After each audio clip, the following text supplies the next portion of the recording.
Warning, this video may contain spoilers for late parts in the game. If you plan on playing this at some point, turn back now. You have been warned. Welcome to another game I've been meaning to play for a long time, and by a long time, I mean since I beat the first game, so sometime around 2005 or 2006. I was happily surprised to find that this wait actually paid off a lot, as I had an absolute blast. This game is a lot different from its predecessor though, so I don't know if everyone who liked the first game will have the same experience that I ended up having with this entry in the series, but that's what I'm here to try and convey. Let's get to the basics. The first thing of note is that while Sly returns and plays basically the same, you're also able to play as Murray and Bentley. You were able to use them for small segments in the first game, but now they're full-blown playable characters. Also, what the game is centered around is completely different. The first game had you go to a hub stage to access levels, where you would get to the end and find a key, finding enough letting you get to the next part. This game has more focus on doing various missions with different characters in a more open level environment, doing many different things to reach the end goal of obtaining a clockwork piece, and I'll explain that later. Essentially, the main piece of the game has changed slightly, and I was actually surprised at how much this ended up changing the way I played the game. Around halfway through the game, I gave up stealth for the most part. There are still certain missions which you have to maintain the stealth approach to a degree, but when I was in the open area, I kind of just did whatever I wanted. Murray is a powerhouse who can destroy heavy enemies in 2 hits, and he really doesn't have much in the way of stealth moves. Sly has skills and abilities that more so help to find bottles than for actual stealth, though he doesn't have the power of Murray, so I kind of fluctuated between stealth and just doing whatever. Finally, Bentley has probably some of the most helpful moves to get around the area by using his gun to put enemies to sleep, being extremely helpful to get around without being spotted, and I had a lot of fun just getting to his segments. A big change that I do need to mention is that of the health gauge. The original went with what I realized was a platformer feel with the one-hit death thing, and thankfully that was changed in this game. It made the stakes a bit lessened, but it really helped in the long run as I could relax a bit more. There also aren't any lives in this game, so there aren't game overs. I mentioned a bit on skills, but they essentially work the same as in the first, though this is done through buying them with the coins you find from literally stealing from the bad guys' pockets or beating them to death. You can also get skills from finding all the bottles, there being 30 total in each chapter of the game, leading to a safe that you need to crack. A big tip I'd suggest for this is to just look for all the bottles as Sly, because the other guys can't move like Sly can, and a good couple areas are unreachable to them because of this. Also, your only reward other than skills for finding all the bottles is a screen that tells you to go outside, which I thought was really funny. You can buy skills for every character and can equip 3 at a time through the use of L1, L2, and R2. Some are necessary to advance the story, but only 1 or 2. The real way to get money in the game is by stealing the artifacts scattered through each chapter. These high-priced items will break if you're hit once on the way back to the base, so you do actually have to be mindful, but these aren't necessary to do in order to beat the game, and I only ended up stealing a couple. So, to me, this story goes by a bit quick, but like I mentioned, the game has you do a bunch of missions before it culminates in a heist of some sort. The story starts with the main Cooper crew, Sly, Bentley, and Murray, as they attempt to steal the clockwork parts that were in the Cairo Museum of Natural History so they could destroy them for good, as they had a bad feeling about the parts in general. After running into Inspector Carmelita and a new inspector named Nayla, they find that the parts have already been stolen. After escaping from the police, the gang locates the clockwork tail feathers in the hands of a club owner named Dimitri, who is using them as a forged money printing press. After much shenanigans, the gang is able to make the stars align in order to steal the feathers, Sly coming in contact with Dimitri and beating him in a one-on-one fight and retrieving the feathers.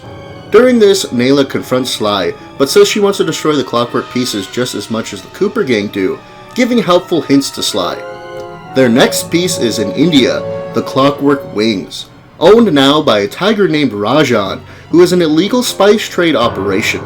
After stealing the wings during a well-timed dance with Carmelita, the gang are able to relocate Rajan, who fled the police to a spice factory deep in the jungle. There they end up finding he also has Clockwork's heart in his possession.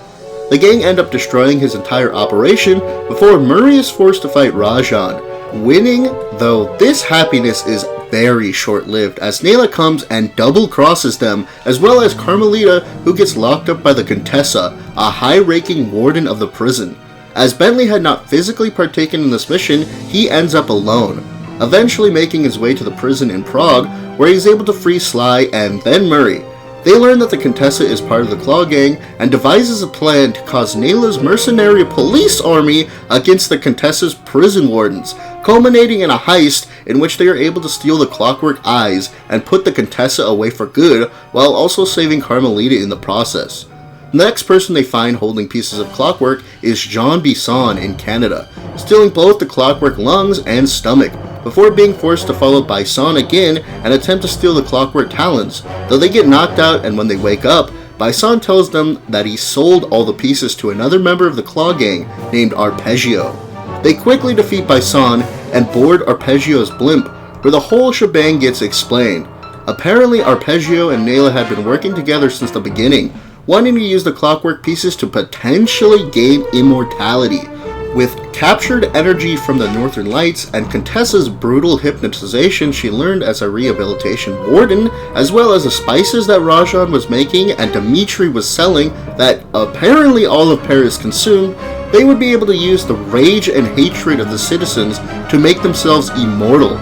This thought came through Clockwork's pure hatred of the Cooper clan, with the hypothesis that this hatred was what actually kept him alive. Shortly after this reveal though, Nayla betrays Arpeggio by jumping inside the clockwork parts and taking control, becoming Klaww and killing Arpeggio for good measure. With the help of Carmelita, the gang is able to shoot Klaww out of the sky, where she crashes down in Paris. They realize she is still alive, and she mentions a hate chip that is installed in her, which will make her immortal, though Bentley goes inside her mouth and takes the chip out, his legs getting crushed as the beak falls on top of him. When Carmelita shows up, she crushes the hate chip and all the clockwork parts begin to rust, ending the cycle of hate for now. Carmelita tries to place the group under arrest, with Sly saying he'll take the fall if the others get to go free, and she agrees, finally catching the one she's been chasing all this time. Sly and Carmelita finally get to talk one-to-one, where they have a great time as he's being transported to prison.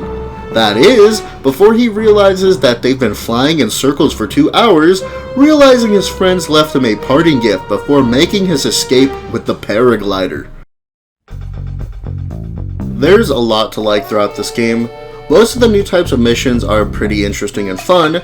The main characters got a lot better with growth to each throughout the game, and the bad guys even get some more of the spotlight as well. The skills have also improved since the first game, giving you more of a reason to actually use them. The coins in this game are actually used as money, being used to purchase skills, and I heavily like the addition of the stealable items, making you feel even more like a master thief. I also like the switch to having the extremely wide open levels this time around. The best times I ended up having were when I played as Bentley, surprisingly, as his gameplay leaned a lot more into sneaking around. I felt with his gun that puts enemies to sleep and then just blowing them up after. Some of the levels in the game are still as equally frustrating and bad as some in the first game, which isn't a big deal, just made some segments annoying to do. Also, this game doesn't really reward sneaking around as much, especially with Sly, which is odd. There's really more incentive to just smack around the enemies due to the skills being a lot more useful. Getting seen just brings a whole bunch of enemies around from the area, but killing them all allows you to run around more freely for a while, so you can locate the bottles. The enemies respawn, but they're basically free coins as you can insta-kill them by hitting them off roofs. I heavily like my time with Sly 2. To me, it has a lot of elements of the first game, but it feels like a slightly different game in general, so I'm not sad that the gameplay shifted away from the sneaking elements a lot more than I had originally expected. It tried out its own new things, and I think that it ended up working greatly in its own favor. While I still have a big soft spot for the first game, I think this might have just become my favorite in the series so far, but there's still a couple more games in the series to get to before I totally make up my mind. Hope you enjoyed, and see you next video.